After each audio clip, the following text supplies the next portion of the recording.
दर्शकगण, श्रोतागण, भाई और बहनों, मातृशक्ति को नमन।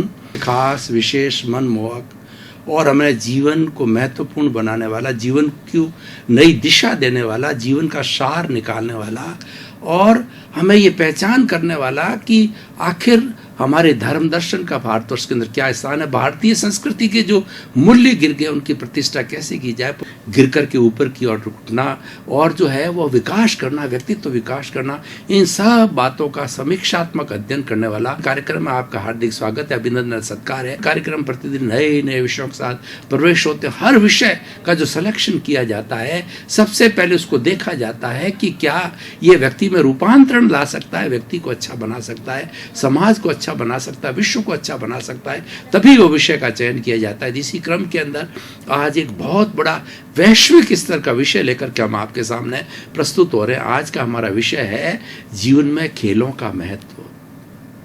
भाई और बहनों, दर्शकगण, श्रोतागण, बहुत ही सुंदर विषय है। ऐसा कहा जाता है कि खेल खेल के अंदर हमने ये कार्य कर लिया, खेल खेल में हम जीवन जी लिया। खेल खेल कर करने से प्रसन्नता होती है जीवन में, व्यक्ति बोरिंग महसूस नहीं किया जाता है और खेल का जीवन में महत्व देने के बहुत बड़े फायदे हैं। मैं महात्मा गांधी को यहाँ कोट करना चाहूँगा कि महात्मा गांधी ने अपनी ऑटोबायोग्राफी में लिखा कि मैंने बचपन के अंदर खेल नहीं खेला, उससे मेरे पैर कमज़ोर रह गए और मैं आगे पैरों की मदद से कोई बहुत शरीर को बलिष्ठ नहीं बना सका, मैं कमज़ोर रह गया। ये उन्होंने अपनी ऑटोबायोग्राफी में लिखा है। और ये जो लोग पूरे शारीरिक रूप से जो कमज़ोर रहे हैं और शारीरिक रूप की कमज़ोरी कारण में वो अपने क्षेत्र में विकास नहीं कर सके हैं, उन्होंने हर एक ने कहीं इस बात को स्वीकार किया है कि मेरे जीवन के अंदर खेलों की कमी रही, इसी कारण से जो है मेरा शरीर बलिष्ठ नहीं हो सका और मुझे जितनी तरक्की करनी चाहिए थी उतनी मैं तरक्की नहीं कर सका।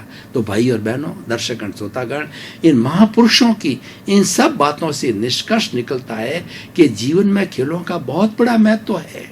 इसीलिए हमारी primary education, secondary education, college education, university education, हमारी संस्था सभी में खेलों को स्थान दिया जाता है। हमारी जो डेली न्यूज़ होती है उसमें खेल को अवश्य बताया जाता है। और खेल तो आज देखिए कि गांव के स्तर से आकर के शहर के स्तर, शहर के स्तर से आके ब्लॉक के स्तर, ब्लॉक के स्तर से आकर के और जो राज्य के स्तर, राज्य से राष्ट्र के स्तर पर और राष्ट्र से विश्व के स्तर पर सभी खेलों की अलग अलग खेलों की कैटेगरी बनी हुई है और को वैश्विक स्तर दिया गया है, राष्ट्रीय स्तर दिया गया है, राज्य स्तर दिया गया है। ये क्यों दिया गया है कि खेल का जीवन में बहुत बड़ा महत्व है। अब देखिए, मैं खेल को जीवन में महत्व देने से फायदा क्या है वो फायदा बताना चाहता हूँ। सबसे बड़ा फायदा तो ये है कि खेल खेलते रहने से हमारे जितने भी मसल्स है, हमारा जितना भी नाड़ी तंत्र है, वो नाड़ी तंत्र मजबूत बनता है। और नाड़ी तंत्र के मजबूत बनने से जो भी हमारा फील्ड है उस फील्ड में एफिशिएंसी से कार्य कर सकते हैं।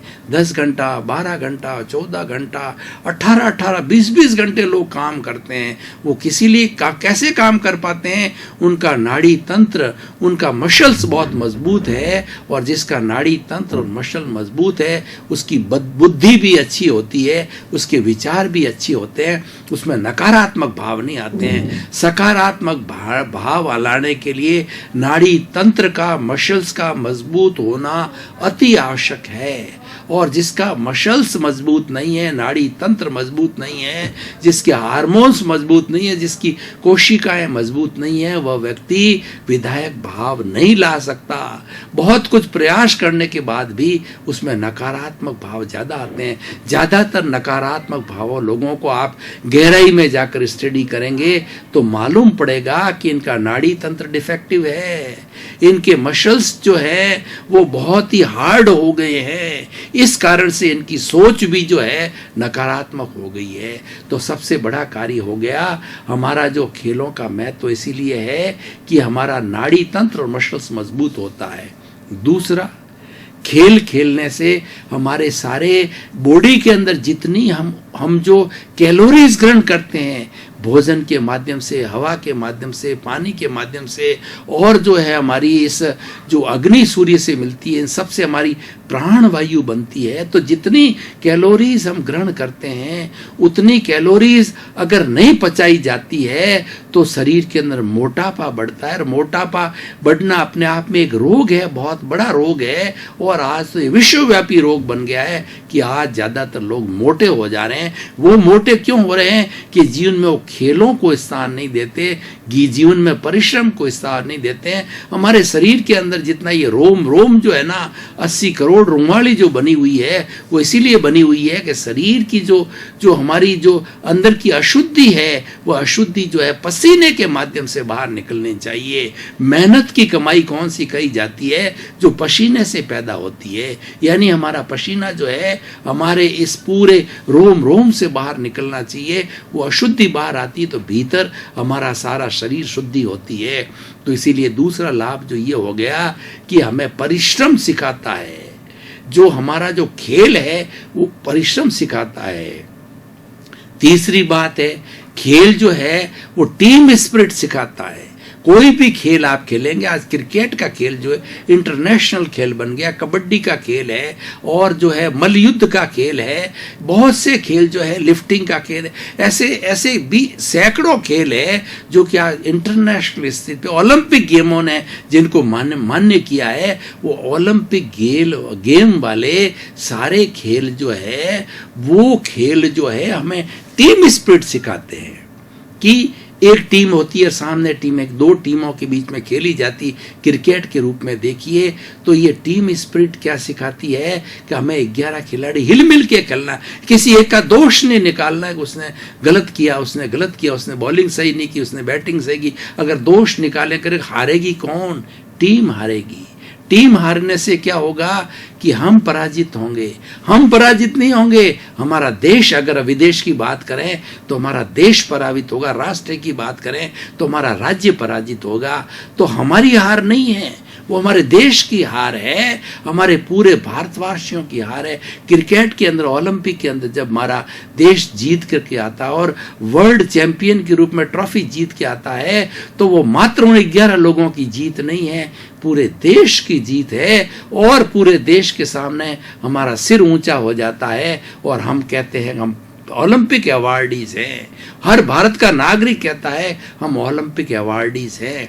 तो ये टीम स्पिरिट सिखाती है। और इस टीम स्पिरिट का सबसे बड़ा फायदा क्या होता है कि शांतिपूर्ण सहअस्तित्व से जीवन यापन करता है हर व्यक्ति, चाहे घर में हो, चाहे समाज में हो, चाहे देश में हो, चाहे विश्व की 7 अरब की जनसंख्या अगर टीम स्पिरिट का फॉर्मूला सीख लेती है तो शांतिपूर्ण सहअस्तित्व अपने आप हो जाता है। न कोई आतंकवाद जन्मेगा, न तो कोई ये शस्त्रीकरण का जखीरा जो कि आज सारे देशों में इकट्ठा हो रहा है। इसकी जरूरत क्या है? क्योंकि ये जो 84 लाख जीवा योनि को जन्म देने वाली हमारी सृष्टि माँ है, हमारा जो पर्यावरण है, हमारा जो कॉस्मोस है, हमारी जो पृथ्वी है, वो हम सबको जन्म देने वाली है और सबका भरण पोषण करने की उसमें क्षमता है। और वो कहती है कि बिना भरण पोषण मैं कर नहीं सकती तो मैं जन्म ही नहीं देती। माँ अगर बच्चे का पालन पोषण नहीं करेगी तो माँ कभी भी जन्म नहीं देगी, वो ऑपरेशन करवा देगी। आज हमारे दो क्यों हो रहे हैं? हमारा जन्म था कि हम एक डजन भाई बहन थे, उस वक्त माताएं जन्म लेती थी, सबका पालन पोषण करती थी, उनमें क्षमता थी और उनका सादगी का जीवन था और शांतिपूर्ण सहअस्तित्व था। तभी 30-30, 50-50, 100-100 जो है एक जॉइंट फैमिली रहते थे। आज क्या हुआ? आज न्यूक्लियर फैमिली क्यों बनी? टीम स्पिरिट गायब हो गई। और टीम स्पिरिट गायब क्यों हो गई कि हम अपने जीवन को एक खेल के रूप में नहीं देख रहे हैं। बचपन में बच्चों को हम खेलने नहीं देते, सुबह से शाम तक उसके पेरेंट्स जो है उनके सामने एक ही ध्येय रहना चाहिए, मेरे बच्चे को अच्छे मार्क्स मिलने चाहिए। उनका एक हद तक वो सही है कि वो कंपटीशन के युग में जिसको मार्क्स अच्छा मिलता है, चाहे IIT हो, चाहे CA हो, चाहे इंजीनियरिंग हो, चाहे जो है आपकी कोई भी जीवन की विधा हो, वो जो है उसके अंदर आता है, उसी को मिलता है। लेकिन प्रश्न ये नहीं है वो मेरिट लाएगा कैसे। यहाँ भी प्रश्न दूसरा, माता पिता से मैं प्रश्न करना चाहता हूँ, हर अभिभावक से प्रश्न करना चाहता हूँ, वो मेरिट कब लाएगा? उसको खेलने दीजिए। उसको खेलने से उसके मसल्स, उसका नाड़ी तंत्र, उसकी बुद्धि तेज होगी। जिसका नाड़ी तंत्र सुचारू है उसकी बुद्धि चलने लगेगी। जब बुद्धि चलेगी तो अपने आप वो मेरिटोरियस बनेगा। तो कुल मिलाकर के मैं कहना चाहता हूं, खेलों का जीवन में हर जीवन के, हर लोगों के जीवन में स्तर है और हर आयु वर्ग के लिए खेल बने हुए हैं। अगर कोई बुजुर्ग है मेरे जैसा, अगर 74-5 का व्यक्ति, उसके लिए भी बहुत से खेल है। उसके लिए सबसे बड़ा सरल खेल क्या है कि वो जो मॉर्निंग वॉक करे और हल्की फुल्की एक्सरसाइज करे, वही उसके लिए खेल है। और एक बच्चा है तो खूब खेले, पूर्व पश्चिम उत्तर दक्षिण अपनी छलांग लगाए, वो फुटबॉल खेले, वॉलीबॉल खेले, वो क्रिकेट खेले, वो सतोलिया खेले। पुराने जमाने हमारे में सतोलिया हुआ करता था, उस वक्त क्रिकेट नहीं था, वह भी एक खेल था। खो खो खेल खेला करते थे। बहुत से पुराने अलग अलग समय के अलग अलग खेल होते हैं। साइंस ने डेवलपमेंट किया तो खेल भी वो डेवलप्ड हुए। पुराने जमाने में सिंपल खेल हुआ करते थे।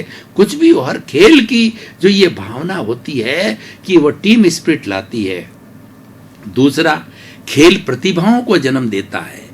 खेल के अंदर देखिए, कोई आज जो सचिन तेंदुलकर क्यों बना, क्योंकि खेल खेल में उन्होंने अपनी प्रतिभा को जो है जन्म दिया और वो भारत रत्न हुए। विराट कोहली और ऐसे बहुत से पहलवान हैं और बहुत से जो है खो खो खेलने वाले, टेनिस वाले हैं, फुटबॉल वाले हैं, वॉलीबॉल वाले हैं। हर खेल के अंदर वो आज वर्ल्ड लेवल पर क्यों जा रहे हैं, क्योंकि उन्होंने प्रतिभा को जन्म दिया। ये प्रतिभाएं, खेल प्रतिभाएं जन्म देता है और खेल खेल के अंदर वो सीखते सीखते प्रतिभा वो आगे बढ़ने लग जाती है। बढ़ करके वह प्रतिभा जो राष्ट्रीय स्तर पर, अंतर्राष्ट्रीय स्तर पर जाती है। प्रतिभाओं को जन्म देने वाला खेल है। इसीलिए खेलों का जीवन के अंदर बहुत महत्व है। और अगला जो है, मैं आपको इसका बहुत बड़ा लाभ ये बताना चाहता हूँ कि जो लोग प्रतिदिन चाहे पोलो खेलते हैं, चाहे किसी भी चेस खेलते हैं, जो कोई भी खेल खेलते हैं, वो व्यक्ति जो है उनका माइंड बहुत कूल रहता है, उनका दिमाग शांत रहता है, उनके दिमाग में कोई इमोशनल कॉन्सेंट नहीं आता है। क्रोध, अहंकार, माया, लोभ, ये जलन, ईर्ष्या, जितने भी चीजें होती है, ये खेल खेलने वाले के वो ये चीजें बिल्कुल नहीं रहती है। क्योंकि खेल में इन चीजों का विसर्जन करना पड़ता है, उसको एक इमोशंस रखना पड़ता है। मुझे आगे बढ़ना है, मुझे आगे जाना है, और आगे जाने में रोकने वाले जो है ये इमोशंस है। क्रोध, अहंकार, माया, लोभ, ईर्ष्या, जलन, घुटन, ये सब व्यक्ति को आगे बढ़ने में रोकने वाले हैं। और खेल इसको तिरोहित कर देता है, खेल इसको समाप्त कर देता है। इसीलिए कितना बड़ा खेल का जो महत्व है भाई और बहनों, खेल के बहुत से जो है इस तरीके से, मैं तो 5-10 लाभ आपको बताएं, ऐसे सैकड़ों लाभ हैं। तो कुल मिलाकर के निष्कर्ष की मैं बात करूं तो कहना चाहता हूं कि हर व्यक्ति को अपने एज के हिसाब से खेल खेलते रहना चाहिए। और जीवन भी एक खेल है। देखिए, रंगमंच ये जगत है और कर्म खिलावन हार, और नाना रूप बनाए के चेतन खेलन हार। यहाँ खेलने की बात कही है कि पूरा ये रंगमंच है, दुनिया है, ये रंगमंच है, स्टेज है। हम रामलीला देखते हैं तो रामलीला में कोई राम बनता है, कोई सीता बनता है, कोई लक्ष्मण बनता है, कोई रावण बनता है, कोई हनुमान बनता है। अपना अपना जो रोल है वो प्ले करते हैं और उसका रोल खत्म होता है तो वो चले जाते हैं। तब इन सब रोल से मिलके रामलीला बनती है। उसी तरीके से हम घर के अंदर भाई है, बहन है, पिता है, पुत्र वधू है, पोता है, परपोता है, ये सब खेल के खिलाड़ी हैं। और रंग मंच में हम इकट्ठे होते हैं तब जाके परिवार बनता है। और हरेक का जितना जितना आयुष्य कर्म होता है, उस कर्म के अधीन वो अपना अपना रोल अदा करके चला जाता है। कोई अच्छे पूर्वकृत अच्छे कर्म करके आया होता है, वो पुण्यशाली होता है, तो वो स्टेट लेवल पे चला जाता है, समाज के अंदर बहुत बड़ा प्रतिष्ठित हो जाता है। एक ही माँ के जुड़वा बच्चे, एक तो बहुत बड़ा संत बन जाता है, महापुरुष बन जाता है, IAS बनता है, IPS बन जाता है, और दूसरा वही बहुत बड़ा लुटेरा, डाकू और आतंकवादी और जो है हिंसा करने वाला हिंसक बन जाता है, बहुत बड़ा कसाई बन जाता है। एक ही माँ के दो बेटे क्यों होता, मैं आपको एक उदाहरण देना चाहता हूं कि एक जो है वो तोते ने, मादा तोते ने 2 तोतों को जन्म दिया। ये तोतों की स्टोरी बहुत फेमस है और ये क्या सिखाती है, ये बहुत बड़ा हमें शिक्षा देती है कि दो पोतों ने एक ही समय में मिनट 2 मिनट के इंटरवल से जन्म लिया। अब क्या वो तोता जब उड़ने लग जाता है तो माँ तो स्वतंत्र हो जाती है कि मैंने इनको उड़ने लायक बना दिया, मैंने मेरी रिस्पॉन्सिबिलिटी पूरी करी। वो तोते उड़ के चले गए। अब देखिए, एक तोता तो सन्यासी के हाथ लग गया, दूसरा तोता एक डाकू के हाथ लग गया। सन्यासी के हाथ पे जो तोता लगा उसको बहुत बड़े अच्छे पिंजरे के अंदर रखा और वो उसको सिखाया। वो हर वक्त बोलता है राम राम, वेलकम, आइए, पधारिए, स्वागतम स्वागतम, मीठी मीठी बात बोलता है तोता और 24 घंटे बोलता रहता है। यही गुरुजी ने, यही महात्मा जी ने सिखाया। अब दूसरा तोता जो डाकू के पास चला गया, वो भी पिंजरे के अंदर रखा गया। वो तोता क्या बोलता है, उसको सिखाया गया है, उसको संस्कार दिए गए, वैसा बोलता है लूटो, मारो, खसोटो, इसके पास जो है वो सब लूट लो, वो बोलता है। एक माँ के दो तोते, एक ही माँ से जन्मे हुए, ये वातावरण का फर्क पड़ा तो ये पूर्वकृत कर्मों का फल है। और उसको वैसा वातावरण, अच्छे कर्म किए, पुण्य किया, सन्यासी मिल गया, पाप किया, डाकू मिल गया। तो भाइयों बहनों, दर्शकगण, श्रोतागण, मैं ये बताना चाहता हूँ, ये पूरी दुनिया रंगमंच है और हम अपना अपना जो है वो जो रोल अदा करने के बाद में चले जाते हैं। हर व्यक्ति जाता, फिर नया आता, फिर रोल अदा करता है, फिर चला जाता है। तो मैं बात कर रहा था खेलों के महत्व की, इसीलिए मैंने ये बात इसलिए कही, इसका बहुत बड़ा महत्व है। हमें खेलों को इग्नोर नहीं करना। बहुत से अभिभावक लोग होते हैं जो छोटे छोटे बच्चों को इग्नोर करते हैं, खेलने नहीं देते। कहाँ पैर गंदे हो जाएंगे, कपड़े गंदे हो जाएंगे, गिर जाएगा, लग जाएगी, एक्सीडेंट हो जाएगा, ऐसे नकारात्मक भाव उनके दिमाग में होते हैं। और बच्चे के दिमाग में वो बचपन से ही फीड करके वो बच्चा डरने लग कर रेगुलर नहीं खेलता है, वो डरने लग जाता है और डर करके वो फिर वो खेलना बंद कर देता है। और बहुत बड़े अच्छे माता पिता होते हैं, खास तौर से जो खिलाड़ी होते हैं माता पिता, वो तो कहते हैं तू खूब खेल, अगर लग भी गया तो कोई बात नहीं, मरण पट्टी जा, अगर फ्रैक्चर भी हो गया तो कोई बात नहीं है, ये फ्रैक्चर होते होते सीखेगा, उसको ठीक हो जाता। क्योंकि वो जानते हैं, वो खेलों की इंपॉर्टेंस को जानते हैं। हर माँ बाप को अपने बच्चों को जब 15 साल का, 20 साल का, 25 खूब खेलने देना चाहिए और बच्चों को खुद को भी अपने जीवन के अंदर घंटा 2 घंटा खेल के लिए रिजर्व रखना चाहिए। खेल का बहुत बड़ा दायरा है। कोई क्रिकेट चाहिए, क्रिकेट खेलिए, किसी को वॉलीबॉल में अच्छा लगता है, वॉलीबॉल खेलिए, किसको टेनिस अच्छी लगती है, टेनिस खेलिए, किसको घुड़दौड़ अच्छी लगती है, घुड़दौड़ कीजिए, पोलो अच्छा लगता है, पोलो कीजिए। बहुत से खेलों की चॉइस हमारे सामने, पर खेल हमारे जीवन में अवश्य होना चाहिए, क्योंकि जिसके जीवन में खेल मिसिंग है, महापुरुषों की बहुत सी जीवनी आप भी पढ़ी है, मैंने भी पढ़ी है, उन्होंने एक्सेप्ट किया है हम बचपन में खेले नहीं, युवा अवस्था में खेले नहीं, आज हम कमजोर रह गए और जितना हमें विकास करना चाहता, हमारा शरीर कम हो गया, हमारा मन कमजोर हो गया, हमारी बुद्धि कमजोर हो गया। अब देखिए भाई और बहनों, दर्शकगण, श्रोतागण, पूरा शरीर का सिस्टम देखिए। शरीर है हमारा, जिसके अंदर सबसे छोटी कोशिका होती है, कोशिका के बाद के अंदर ऑर्गन होता है, ऑर्गन के बाद के अंदर टिश्यूज होते हैं, टिश्यूज के बाद सिस्टम होते हैं और ये पूरा सिस्टम बन के शरीर बनता है। शरीर के बाद हमारी 5 ज्ञानेंद्रिय होती है, ज्ञानेंद्रियों के बाद में मन होता है, मन के बाद में बुद्धि होती है, बुद्धि के बाद में प्रज्ञा होती है और प्रज्ञा के बाद के अंदर हमारा चित्त होता है और चित्त के ऊपर, सबके ऊपर होता है हमारा मालिक होता है, बीच में अहंकार भी आ जाता है। तो भाई और बहनों, ये पूरा सिस्टम है। जो व्यक्ति खेल खेलते हैं वो उनका सिस्टम पूरा साउंड होता है और साउंड सिस्टम के बाद ही वो लोग विकास करते हैं। दर्शकगण, श्रोतागण, भाई और बहनों, आपका बहुत बहुत धन्यवाद। कार्यक्रम तरक्की की ओर है, दिन दूनी रात चौगनी कर रहा है।